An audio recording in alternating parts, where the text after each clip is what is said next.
Seguimos adelante aquí en hora de cierre en Radio Sarandí. Pasan 22 minutos de la hora 19 y ya recibimos a Conrado Hughes, a quien con mucho gusto le damos la bienvenida. Es contador público, profesor.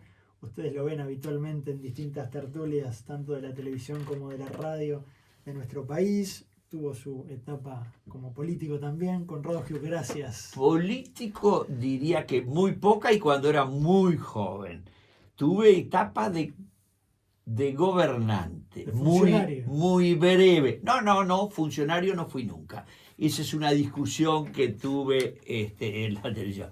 Funcionario, desde el punto de vista formal, sí lo fui, pero yo considero un funcionario alguien que trabaja en una oficina pública y gana su sueldo de una oficina pública y es un burócrata. Jamás en mi vida fui eso.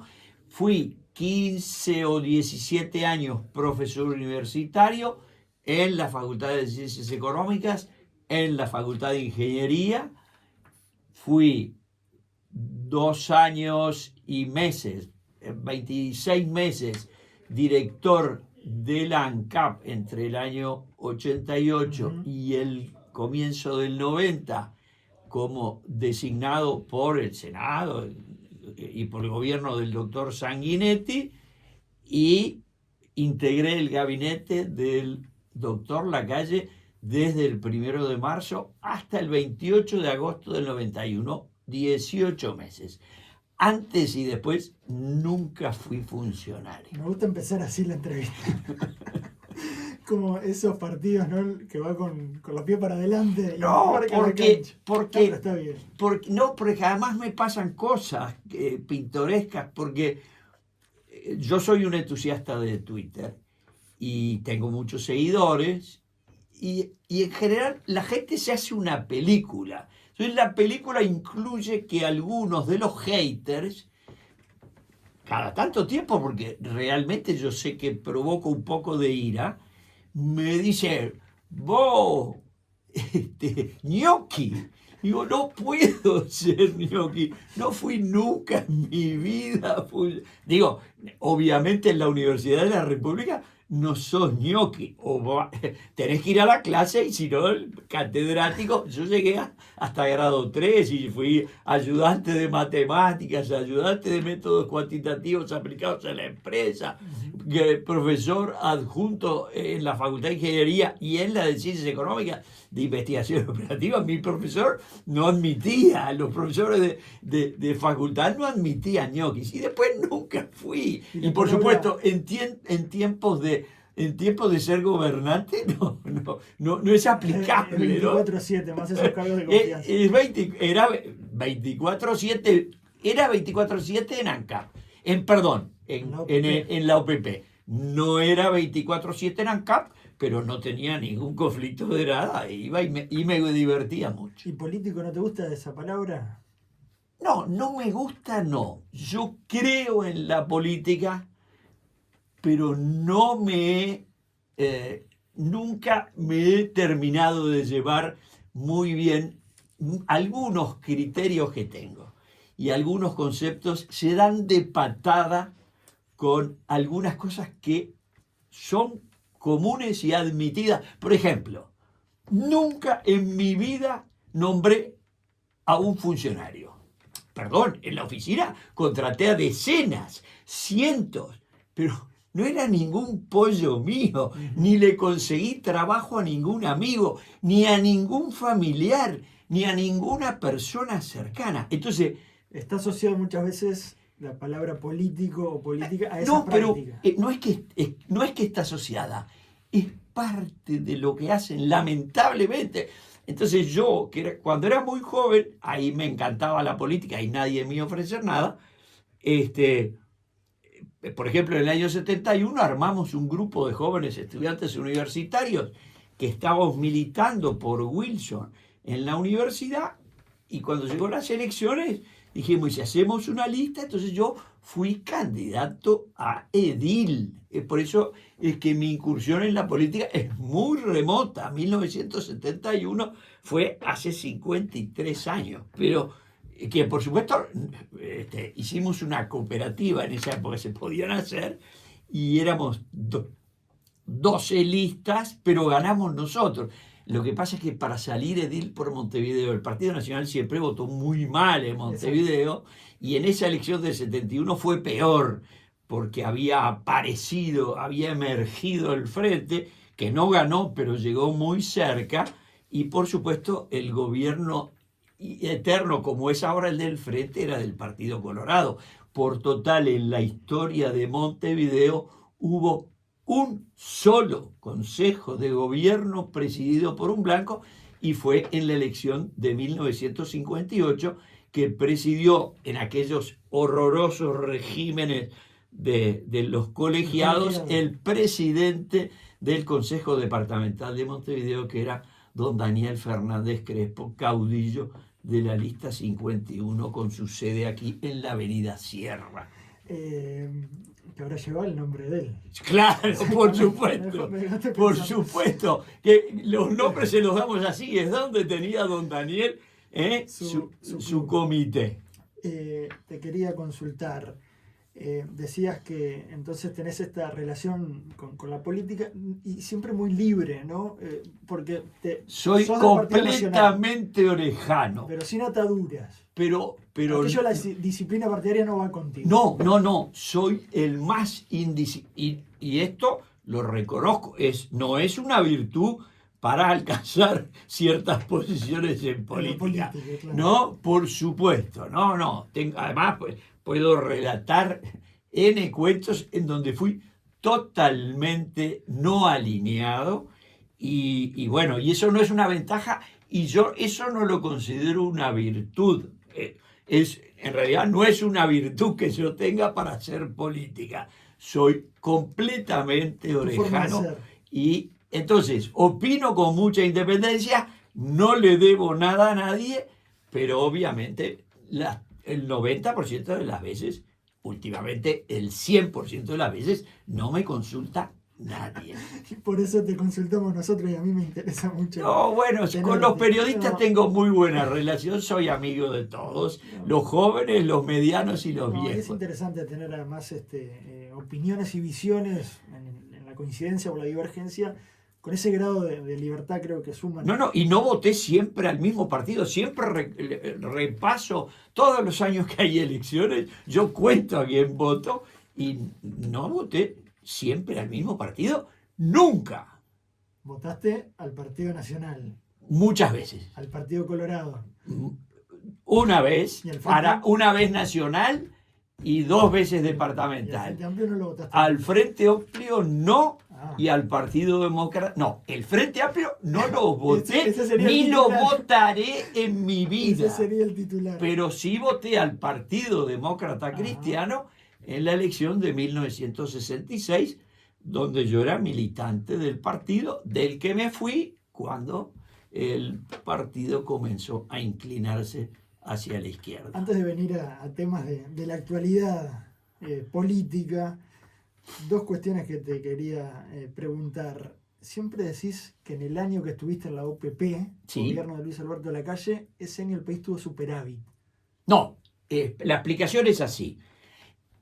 Nosotros recibimos, y se lo digo siempre a un querido amigo, el ministro de Economía del gobierno de Sanguinetti, primera vuelta, a Ricardo, que ellos aplicaron la metodología habitual del Uruguay y nos entregaron el gobierno con 6% de déficit. 6% de déficit. Ahora se rascan las vestiduras Orsi y Carolina Cose porque el gobierno lo va a entregar con 4,8. A mí me parece horrible, pero digo, nos entregaron con 6. Pero además de entregarnos con 6 y la inflación en 90, que no es algo de que la gente, es decir, la gente que escucha dice, ¿de qué está hablando? Pues es así, nos entregaron gobierno con 6 de déficit y 90 de inflación anual. Es decir, la inflación andaba en el 6% mensual. Bueno, ahora el gobierno va a entregar un país con 4 de inflación y 4,6, 4,7, capaz que 4,8. Las cifras de la rendición de cuentas, que fue gasto cero, de todas maneras muestran que no se logró equilibrio fiscal, lo cual es una lástima.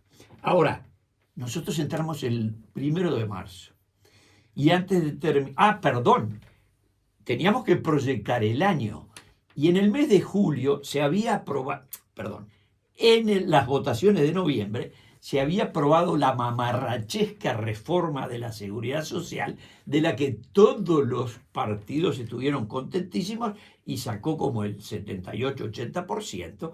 Por supuesto, nosotros estábamos en contra. Yo estaba en contra, la gente que estábamos trabajando en el programa económico estábamos en contra y Jorge Valle estaba en contra. Los demás, incluyendo nuestro candidato a presidente, no tenía mucha convicción de estar en contra. Entonces, eso se consiguió. ¿Y eso qué significaba? Un disparate, ajustar las jubilaciones, en vez de con el costo de vida, que hubiera sido lo razonable, pero esto lo inventó un señor que no sabía nada de economía, lo hizo con el salario. ¿Qué había pasado? El salario había subido locamente por el restablecimiento del sistema de relaciones laborales más modernas que había impuesto o impreso el Ministerio de Trabajo, el retorno a los convenios colectivos, etcétera, y la actividad de los sindicatos. Entonces había debido bruto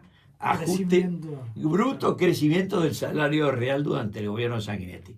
Entonces, el que hizo el texto dijo, no, que no se ajuste por costo de vida, que se ajuste por salario. Es decir, vamos arriba. Ahora, después, eso tuvo periodos en que anduvo como el traste, porque hubo momentos en la crisis del 2002 que bajaron los salarios, y entonces los jubilados no se les podía ajustar. Pero además, la lógica es que el salario real tiene que ver con los incrementos de la productividad que logran los que trabajan, y los jubilados no hacemos nada por eso. Por lo tanto, lo que debía garantizarme a mí el Estado era que si yo ganaba 50.000 pesos, el año que viene los 50.000 pesos se ajusten por costo de vida, punto. Pero no, hicieron con eso. ¿Qué pasó entonces?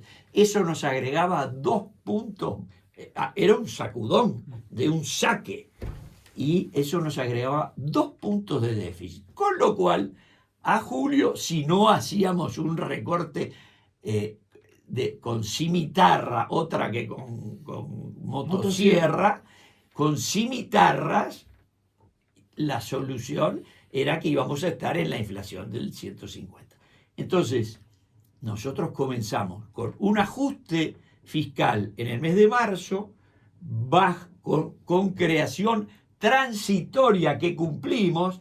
Por ejemplo, el ajuste el IRP, que no era el IRPF, era el impuesto a las retribuciones personales, del 6% para los sueldos altos y del 3% para los sueldos bajos, pero a todo el mundo, al lado del IRPF de ahora, una jauja, y lo sacamos 2 años después.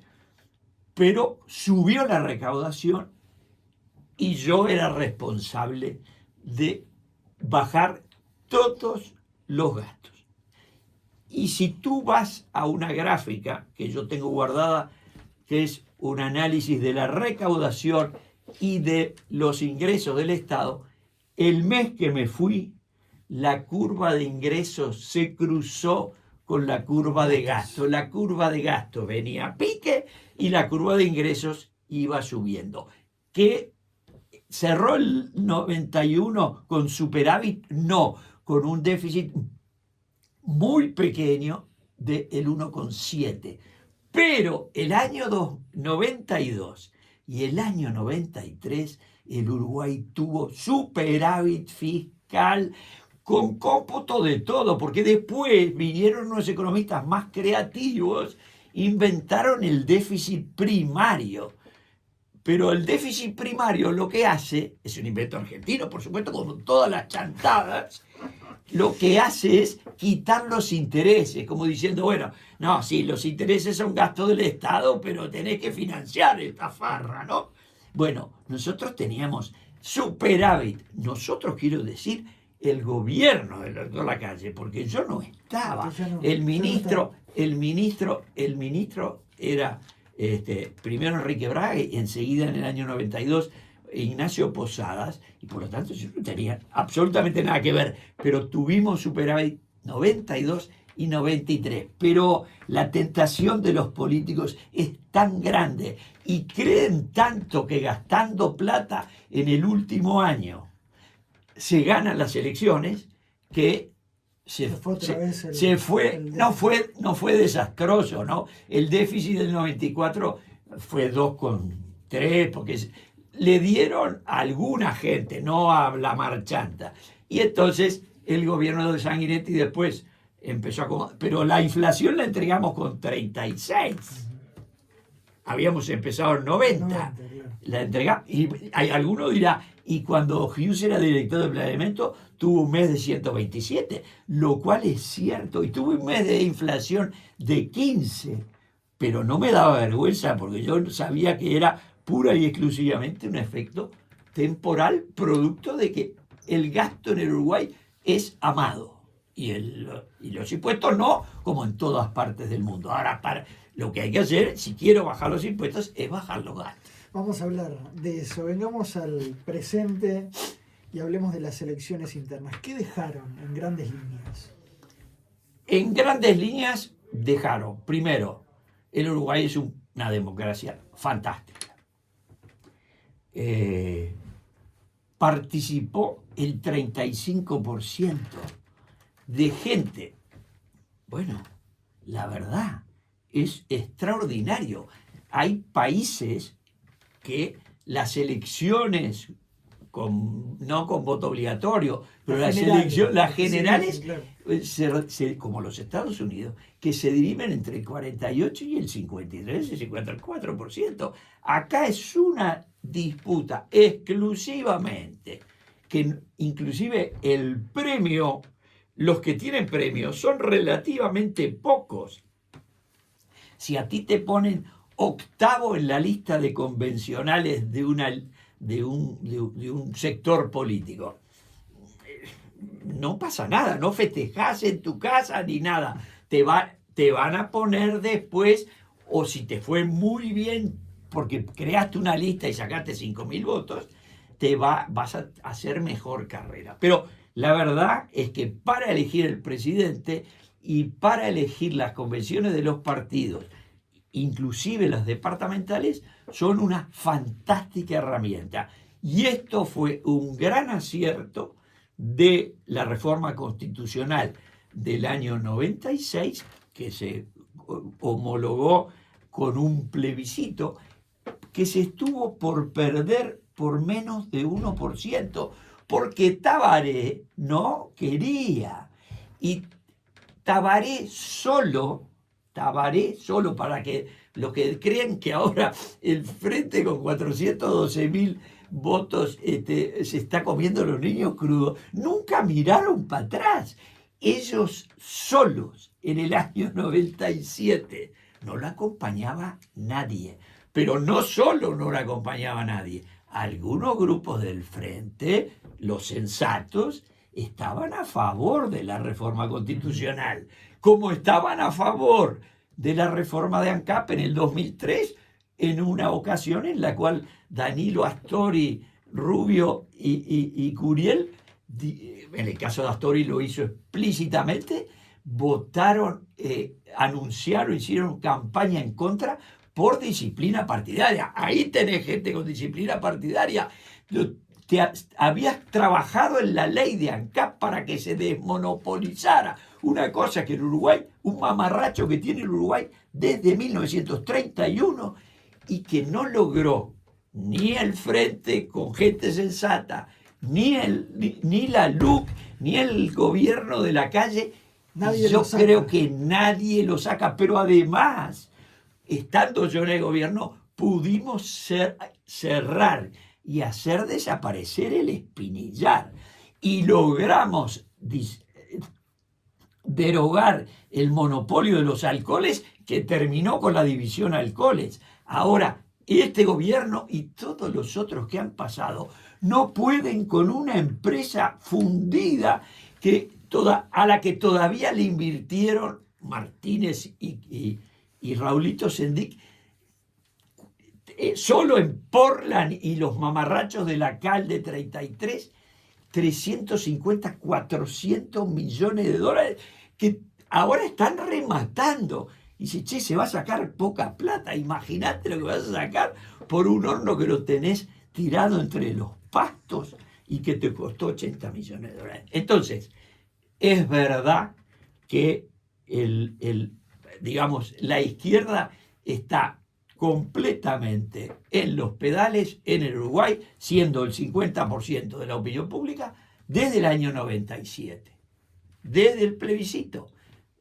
Desde ahí ya eran, por supuesto, perdieron la elección del 99, porque se implementó una ingeniosa solución, pero no solo ingeniosa para que ellos no ganaran, porque habían sacado 42% y venían con un ambiente en la camiseta que iban a ganar. Y de hecho ganaron, porque el candidato más votado que sacó en la elección del 99 fue Tabaré Vázquez con 42%. ¿Tá? O sea, no es que estaba cerca de ganar. Lo que pasa es que el Partido Colorado sacó 32, 10 abajo de Tabaré, y el Partido Nacional sacó 23.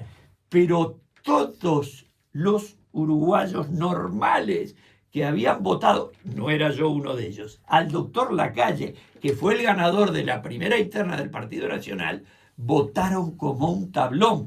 Y votaron como un tablón, entonces Jorge con 32 más 23 hizo 55 y a llorar el cuartito. Y Tabaré con 42 consiguió los votos ¿de quién?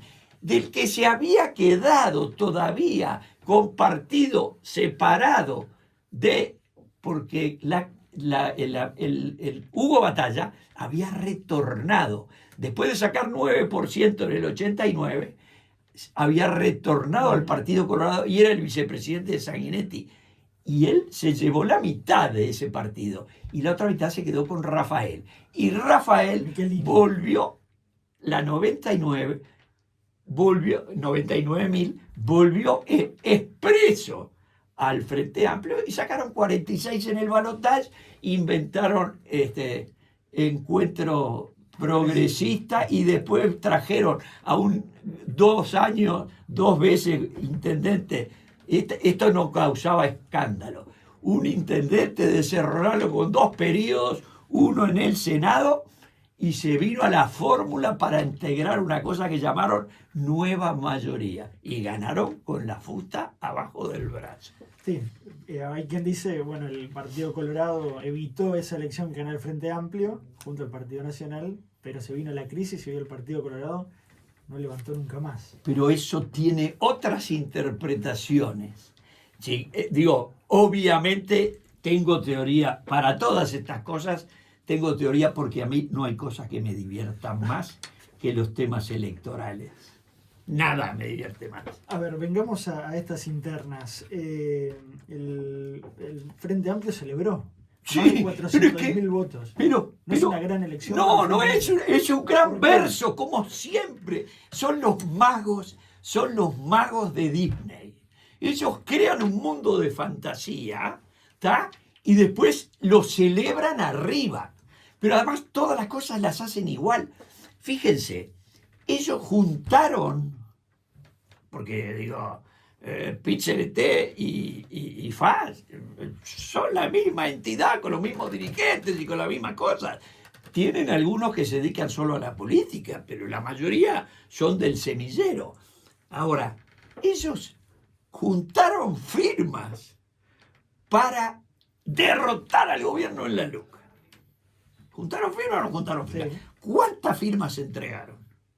700, entregaron 805.000 y consiguieron que les habilitaran 797 y consiguieron llegar a las 676 que tenían que llegar. Es decir, que durante este gobierno, en el medio de la pérdida del rumbo que dice Carolina y del desastre que nos suele contar algunos de sus dirigentes, consiguieron 670.000 firmas. Motivo tendrían, fuimos a votar y les ganamos en el disco. Ellos, porque no eran otros los que estaban contra la LUC.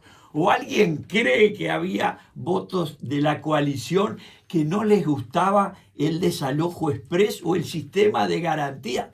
Nada. Era gobierno contra oposición. Y la oposición el gobierno. Ganó el gobierno, pero ¿cuánto sacó el frente? 1 millón.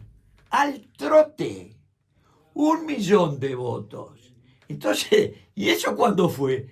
Fue en febrero del 2022, no hace 50 años. Entonces, en febrero consiguieron 1 millón de votos. Obligatoria, en una elección obligatoria. Sí. El tema, ellos ¿qué es lo que se vanaglorian? De la extraordinaria capacidad de militancia, ¿está?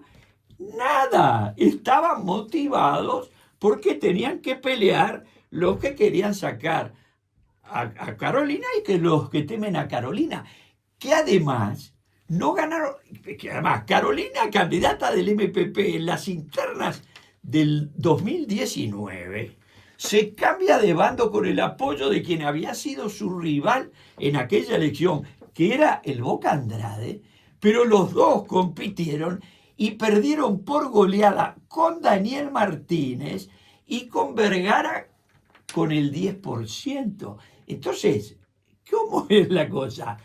¿Y por qué pasaba eso? ¿Por qué perdía la Topolángi en elecciones de Montevideo?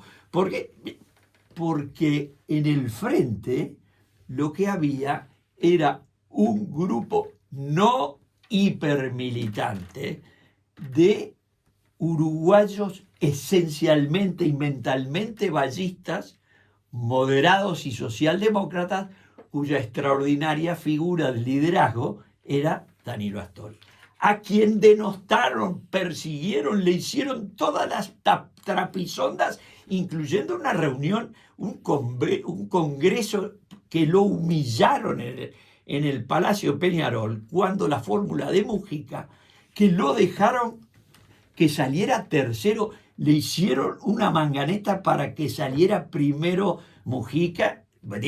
Mujica salía primero, no hay duda. El asunto era, carámbula, le ganó a Astori. Eso era pura y exclusivamente ambición de daño moral.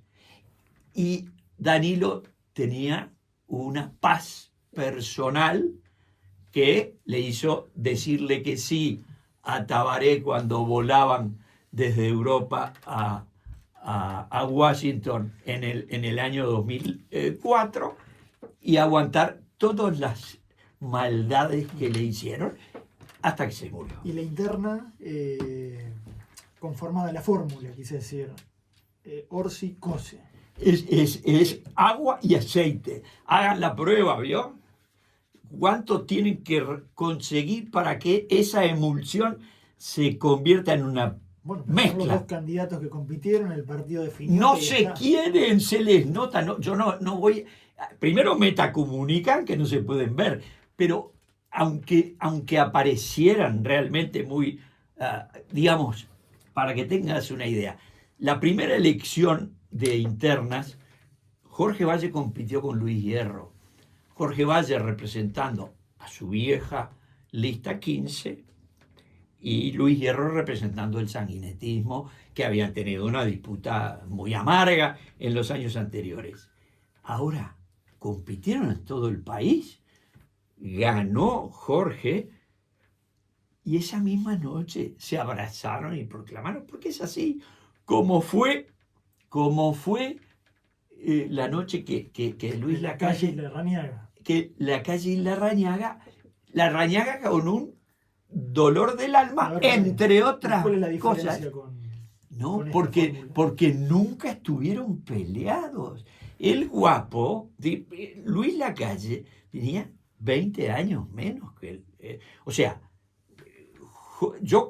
Por supuesto, yo como director de planeamiento recibí a Jorge Larrañaga como un joven de 32 años, electo, hijo de un viejo caudillo de su mismo nombre, un gran personaje del Club Diego Lamas de Paysandú, pero tenía 32 años y Luis Lacalle iba al liceo. Ahora, compitieron en el 9, Lacalle le ganó a Jorge, pero en el 4, Jorge le ganó a Lacalle padre. Entonces, y nunca hubo esos enconos, no los hay. Y no los hay porque yo no soy nada del poncho y de esas cosas, pero hay una comunidad de ideas que a veces echa raíces bien profundas y de largo aliento. No por algo son el Partido Colorado y el Partido Nacional dos de los tres partidos políticos vigentes, vivitos y coleando más viejos del mundo. Vamos rápido, porque nos queda poco tiempo. Delgado, Ripoll, la otra fórmula. ¿Acierto o error? Gran acierto, gran acierto. Hay circulando un pequeño audio de mi opinión sobre el tema. Obviamente nadie me consultó, simplemente yo voy al programa justamente porque yo voy los martes, pero era el lunes y ese día le tocaba a Valeria Ripoll, me llamaron de madrugada a la producción, podés venir, voy. Salió el tema, había en el panel gente frentista y bueno, querían jugar con el factor sorpresa y en última instancia enancados en que fuera el escandalete de la interna partidaria. Y no ocurrió. 4 señoras muy fuera de sí dijeron algunos insultos, otros se sorprendieron porque los 4 sí. Más. No, de 4 los groseros. Los demás no les gustó. ¿Por qué? Porque la gente cree que la carrera partidaria tiene también que ver con la de los honores y la de los amores. La de los honores en la historia del país no fue así. Cuando Luis Alberto de Herrera en el año 58 se da cuenta que está próximo a morir, había vuelto al partido. El partido estaba dividido hacía 30 años. Votaba Partido Nacional por un lado, Partido Nacional Independiente por el otro, no sumaban. Y Luis Alberto de Herrera había logrado que un grupo de jóvenes que venían del Partido Nacional Independiente, cuyas figuras eran, la mamá de Antía, Consuelo Berens, Washington Beltrán, Enrique Beltrán, Wilson Ferreira, habían hecho la reconstrucción blanca y habían vuelto al partido y había causado una gran impresión. Y en esa elección los blancos independientes crearon una cosa que se llamó VD y don Luis Alberto de Herrera hizo un acuerdo con un colorado recalcitrante. Chicotazo, Benito Nardone, pero que era colorado. Y Ripoll, uno mira todo lo que dice, lo que decía hace algunos no meses importa, del gobierno, pero es que la única diferencia entre el episodio de la designación, por supuesto que además ganó la elección, Herrera se murió, no era candidato y tuvimos a Martín Echegoyen, primer presidente blanco y segundo presidente porque eran consejo de gobierno y por lo tanto había 4 presidentes en el periodo a don Chicotazo. O sea... ¿Pero viró a la izquierda? ¿Busca un electorado de izquierda? No, busca los que no saben, no entender nada de política, es que esto es un planteo ideológico.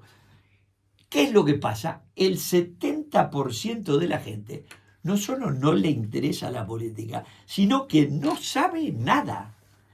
Es más, 15 días antes de las elecciones, el 88% o el 92% no sabía ni el día.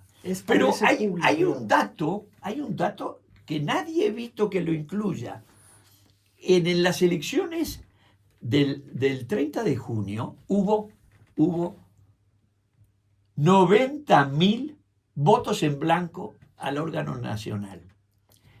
El Uruguay es 9% en 980.000 que votaron. Es decir, el 9,4% de los votantes del domingo 30 de junio no se enteraron, volvieron a su casa y no se habían enterado que habían votado en blanco. En una votación voluntaria. ¿A santo de qué vas a votar en blanco? Es porque no entendés nada. Y no entendés nada porque la Corte te dice que tenés que votar en dos papeletas. Una para el órgano nacional y otra para el departamental. Pero no hay ningún cartel que diga eso. Tenemos que ir. Apunta eso, la designación de report. Según su visión apunta pero es a esos 80.000 que votaron en blanco y los cientos de miles que, estando afuera, porque son el 65% que no votó, no entienden mucho menos de política. Conrado Hughes, gracias por este tiempo. Seguiríamos charlando 2 horas más. Me quedaron 10 temas por lo menos, pero bueno, lo voy a invitar más adelante para seguir conversando. Yo debo decir que no logro hacer breves mis intervenciones. Hasta la próxima.